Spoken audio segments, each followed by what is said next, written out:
Welcome to the Nightmare Zoo. Enjoy the story, and remember to hit that subscribe button for us too. Wendigo sighting in Ohio. True horror encounter in Hocking Hills State Park. I never believed the old stories until last winter in Hocking Hills State Park. The place is beautiful by day, all cliffs and frozen waterfalls, but after dark, the woods close in. I was camping near Old Man's Cave, alone, recording night sounds for a small project. Snow fell softly, muting everything, when I heard footsteps that weren't mine. At first they sounded wrong, too light, circling my camp instead of approaching. I called out, thinking it was another hiker, but the steps stopped instantly. The silence that followed felt deliberate, like something listening. Then a smell drifted in, rotten meat mixed with wet fur, strong enough to make my eyes water. My headlamp caught movement between the hemlocks.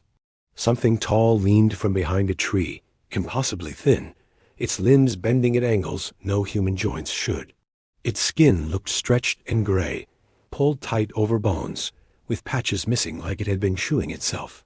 When it lifted its head, I saw a face that tried to be a deer's skull, but failed, a mouth too wide, teeth jagged and human. It spoke my name. The voice wasn't loud. It was calm, almost friendly, using the same tone my brother uses when he wants me to come closer. I hadn't told anyone where I was camping. My legs locked as it stepped forward, hooves crunching softly in the snow, each step measured patient. Behind it, the woods seemed to bend inward. Trees leaned closer, shadows stretching toward me. I remembered something an old ranger once said at a bar in Logan. If you hear it speak, don't answer, and don't run. So I shut my mouth and stared at the fire. The thing hissed, annoyed, and took another step. The fire flared suddenly, sparks snapping upward, and the creature recoiled like it had been struck.